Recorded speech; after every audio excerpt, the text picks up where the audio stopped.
Hello ladies, welcome back to my channel. We are back with another video. Today we are going to be doing another fill-in freestyle.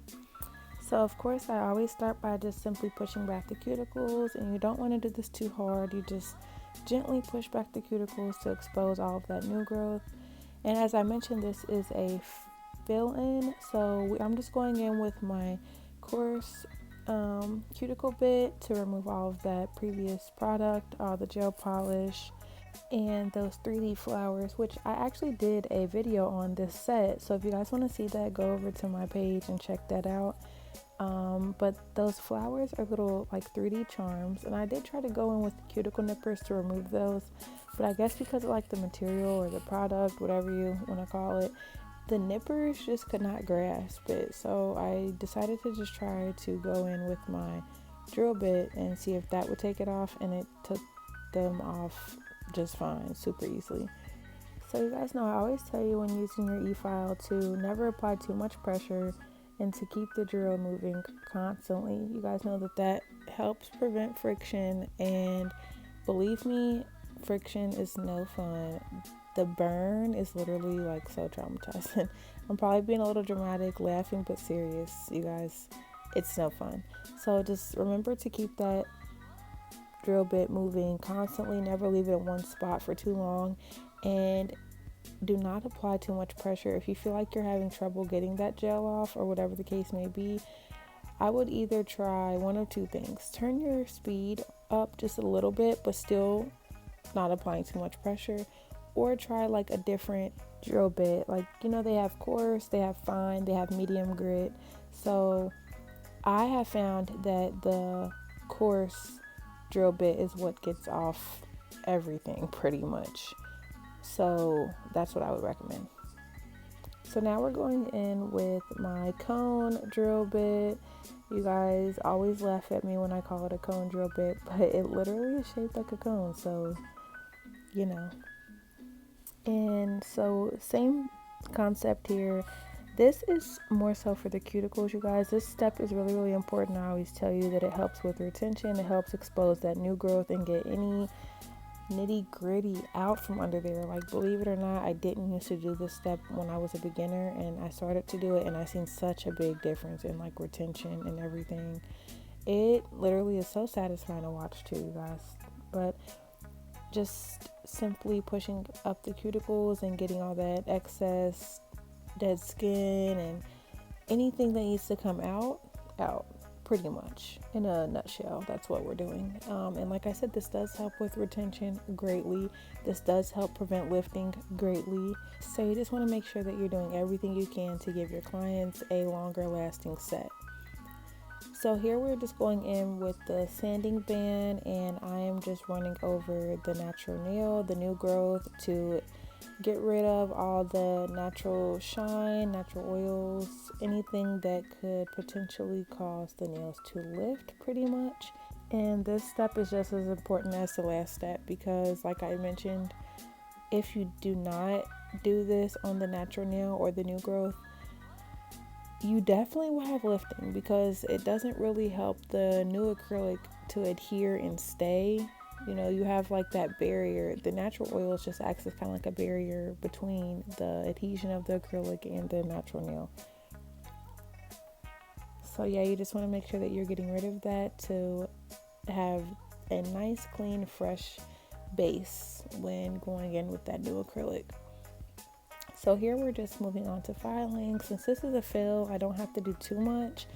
I always tell you to start on the side walls of the nail and file at a 90-degree angle depending on what shape she's doing. So this is my mom, and she actually gets between like a square coffin shape. It's kind of hard to explain.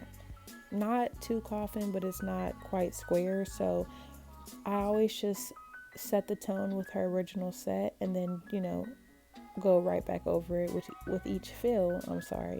And unless she says, hey, I do want to do coffin, I do want to do straight square, then we'll adjust. But in this case, I'm just kind of following up with the original nail, and of course at the free edge, which is the part that I just filed, filing that straight down with a 90-degree angle. The only time that you guys will not really do that with a free edge is if they're getting like almond or stiletto, but with coffin, tapered square, you always want to file the edge of that nail at a 90-degree angle. And then of course, what I'm doing here is just turning the hand to different angles so I can double check and just make sure that everything's as straight as I want it to be. You know, once you're looking at something for so long and it kind of just looks the same, yeah, that's why I do that. I kind of, like to turn the hand to different angles so I can look at it from different point of views and make sure that my client will see what I want her to see when she's, moving her hand around and looking at it from this angle, that angle, whatever. And of course, you guys know I always tell you that the more work you do now, the less you do later. And I guess I shouldn't even say the more work you do now, because it's not really more work. It's just being more precise and paying more attention, doing a little bit extra now. That way, in the end, you don't have to spend too much time filing or too much time using the e-file, whatever the case may be. So here I'm going in with my Mia Secret Dehydrator. This piggybacks on to what I was telling you guys about getting rid of that natural shine. This just kind of adds another layer of dehydration to get it ready for that acrylic application. And this is my Young Nails Protein Bond. This is like a primer, which is really important and really big in helping the acrylic adhere, not lift, retention, like everything that you can think of for a good set. Those two steps, the dehydrator and the primer, come in handy for sure. They're so important. And you don't have to use too much, ladies. Literally just one swipe. Those are very lasting, I guess you could say. They last me such a long time. So you don't have to use too much, just a swipe of each on each nail and you'll be good to go. But now we are just going in with the acrylic to complete the fill. I just always take one bead for each nail and place it right above where the old nail left off at, and slightly pat it, feather it down, give a nice smooth clean application.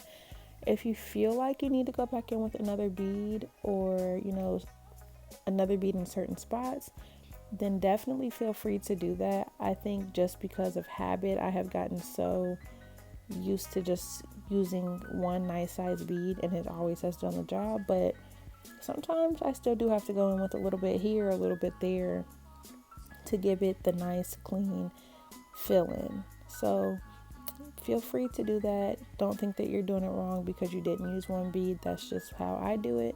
And of course, I always say go back around the cuticle and clean up any excess acrylic, anything that may have spilled over, anything like that, because you want to have a nice, neat application with the fill-in, and it will save you so much time.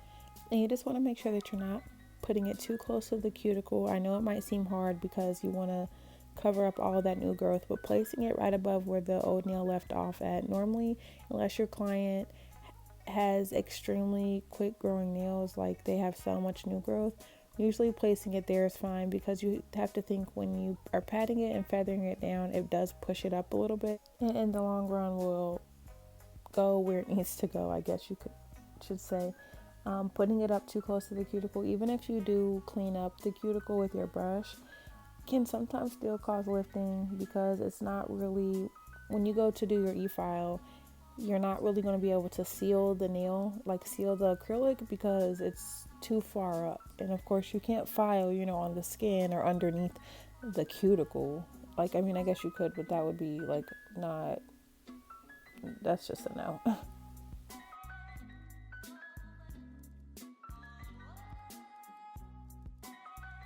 So as you can see, I just slightly feathered it down, giving it that really nice, pretty look. And this is the finished application for the fill-in. So now I'm just going to go in with my file and just slightly clean up the shape of the nails. Right here is a perfect view for you guys to see what I meant when I say she doesn't really get coffin, but she doesn't really get square. It's kind of like an in-between type of thing.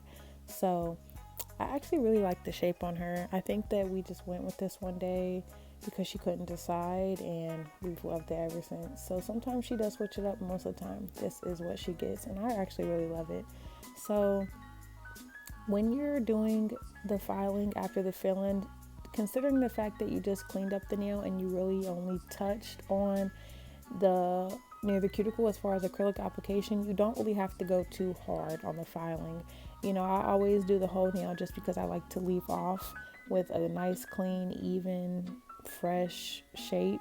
And then of course I always say file underneath the sides of the nail, as you see I'm doing right here in this instance, because sometimes you can get a little you can get a little acrylic that spills over. You can have some excess nail, like the nail tip can sometimes be a little rigid underneath there. Whatever the case may be, you just want to have a nice, clean, straight bottom of the nail. That really does make a difference, especially when your client is having, you know, their hand at certain angles and they can see underneath there. It is not a good look when it's not nice and straight.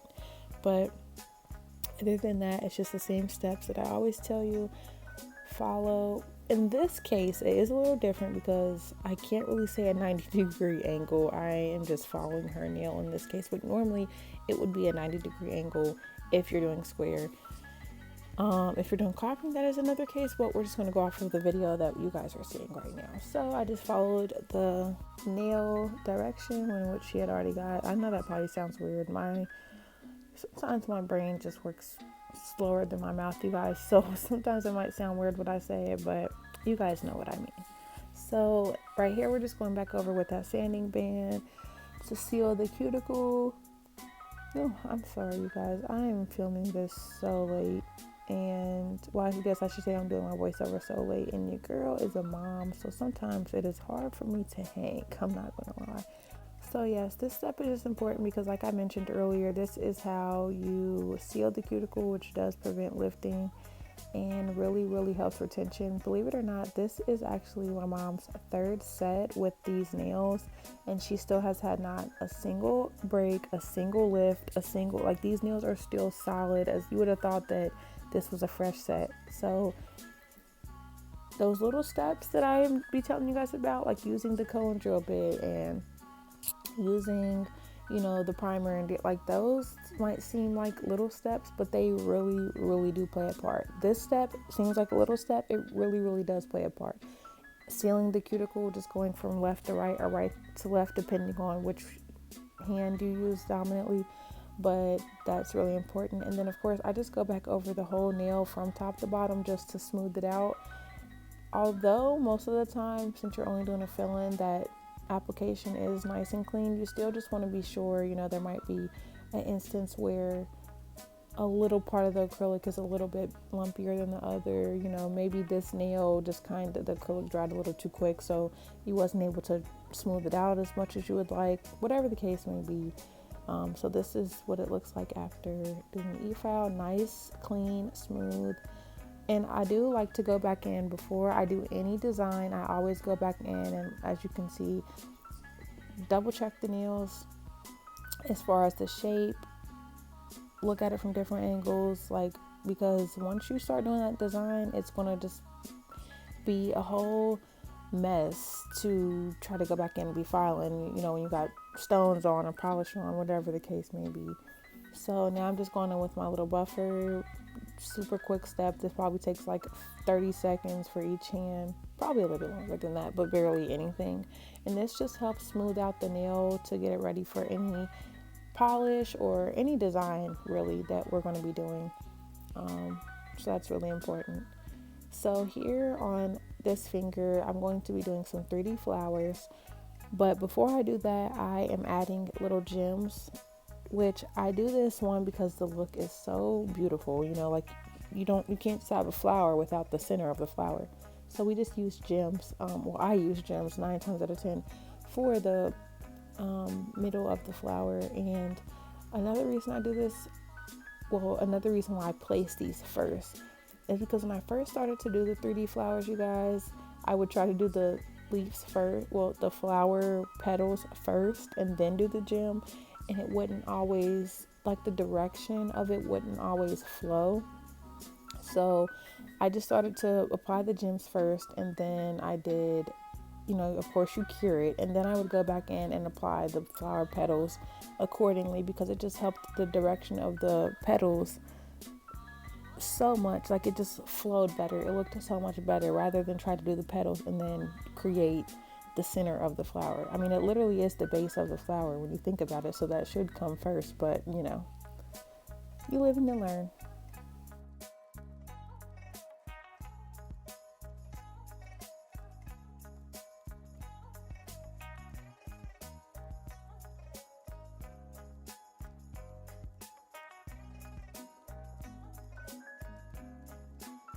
So I'm just taking some really nice, I guess, springy, summerish colors.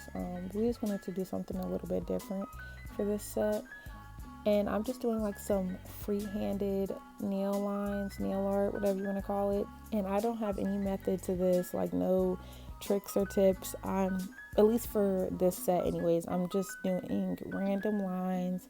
I think in the end, it kind of just makes it look a little bit cuter because they're just, they're not uniform. They are just very cute and flowy and just doing their own thing. So I just did about 3 lines on each nail.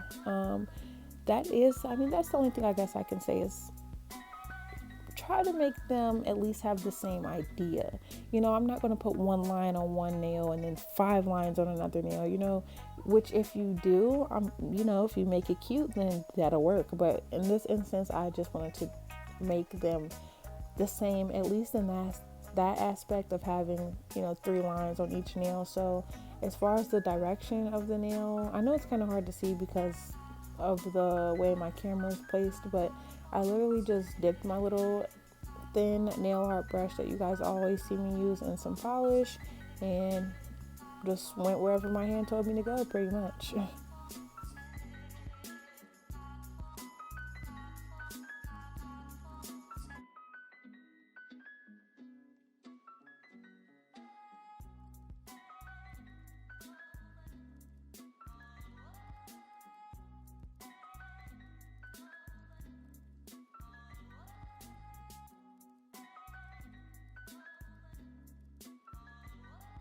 Normally I would say to cure in between each finger, like each design, but because these are just lines, I just did all the nail art, like all the polish on this hand, cured it, and for 60 seconds of course, and then came back in and did this 3D flower. So I believe we did blue, pink, green, and a purple. We kind of switched the colors up on each hand, which you guys will see at the end of the video. But so this seems so hard, you guys, but I promise it's actually so easy. You just have to get the hang of it. So I just picked up a little bead, and based off of your client's nail bed, the length, how many flowers you're doing, all of that depends on like how big of a bead you're going to use. So in this instance, we're doing 3 flowers, and my mom's nail bed isn't super small, and she's definitely not getting too long, but it's, about average. So I just picked up like a more on the smaller side bead, and you don't want to work with them too wet, you guys, because they will just run all over, and they can't be too dry either because you won't be able to mold it into the shape that you want. So just a regular bead, maybe dry it on like the paper towel for just a little bit, or as you can see, my method that I use all the time is like kind of shaking it, like air drying the brush, I guess that's a better way to put it. But so you'll just place the bead where you want it to go, and then kind of keep patting it to let it dry. And with this flower, I don't really have like a certain look I'm going for. It's just a flower, and there's so many flowers in the world, so it's not like it has to be absolutely perfect. As long as you can tell it's a flower, then unless you're going for something specific, then that's another case. But in this case, I am just going for a flower. Any flower will do. So like I said, I placed the bead, kind of patted it to let it dry just a little and let it set, and then I would press my brush down and drag it out to my liking. And sometimes I do have to go back in and kind of like, as you can see I'm about to do now, correct the other petals, because although they're kind of like how I want them to be, sometimes they can start to mold back together. So I just like to press it out a little bit to my liking until it's like all the way dry. But Another tip, if you feel like the whole pressing it down thing is not working for you, you can go back like with your brush and kind of outline the flower petal to the shape you want it. I just really like the indents because it gives that flowery look. Like you can definitely look at it and tell, oh, that's a flower. Like, so that's why I like to do the press and drag method for the flowers, because it gives that little indent. But you don't have to do that. I think it does really add to the flower though. And this step right here that you see me doing is what I mentioned when I said you can like go and outline the edge of the flower to give it that look the shape, I guess I should say, that you prefer. So this one was a little bit harder, I'm not gonna lie, because this acrylic is kind of cakey, which I totally forgot about because I haven't used it in a while. And of course I realized once I went to use this acrylic for this flower, and you will kind of see me struggling a little bit because I guess it just gets too dry, way quicker. So you can always, if that happens, just dip your brush in a little bit more monomer just to get it a little bit wet, add it to that acrylic, and it should start to loosen up for you to, mold it and play with it a little bit more. But for this angle, well, this flower, I guess you should say, I think I did 1 petal, maybe 3. I can't really remember, you guys, but we'll see at the end. But as you can see, I'm just kind of like, based off of where I put my first bead is where I determine where I'm going to put my second beads and make my second flower petals. But it's the same instance here of just applying the acrylic and shaping it, pressing it down, giving it that little indent. It's so easy, you guys. I think this took me like 5 minutes per hand. I did 1 finger on each hand. But as you can see also, since I had mentioned it doesn't have to be perfect, this flower, and you'll see it way better at the end, this flower isn't exactly the same as the blue flower, and it will not be exactly the same as the green flower I'm going to use, and that is okay. There's so many different flowers in the world, you guys. Like, it doesn't have to be uniform unless that's the look you're going for. If you want all the flowers to be the same, then of course you would try to mold them and shape them to all look the same. There are some sets that I do where I do the same flower for each flower, and I just, go back and I play with the acrylic. I shape it how I need it to be shaped. I press it down until I feel like it all looks uniform. They all look the same. But in this case, we just wanted to do flowers. So we didn't really care if they all looked the same, as long as they looked like flowers, which of course they do. This step definitely takes some practice, because there was a point in time, believe it or not, where I said I was not going to be doing 3D nail art, and I just could not accept the fact that I felt like I was like settling for that, just being a nail tech that couldn't do 3D nail art. So I just kept practicing, and even still now I get better each time I do it. So I'm not perfect at 3D nail art, but the more practice you do, the better it'll get. So this flower, I decided to just do 2 petals because I didn't want to make it too cluttered or take away from the blue flower, and I didn't want this one to just kind of look like ass. And this acrylic was actually doing really good for me, so I didn't have to do too much besides a simple pat and dry. So this is how it came out, and then of course put the clear coat over top once it dries, cure for 60 seconds, and you'll get this. Voila! This is the finished look. I love it. But if you guys like this video, make sure to comment, like, and subscribe. Please go over and follow my other social medias, which are in the description below. And please make sure to give this video a thumbs up, you guys. I appreciate it. Until next time.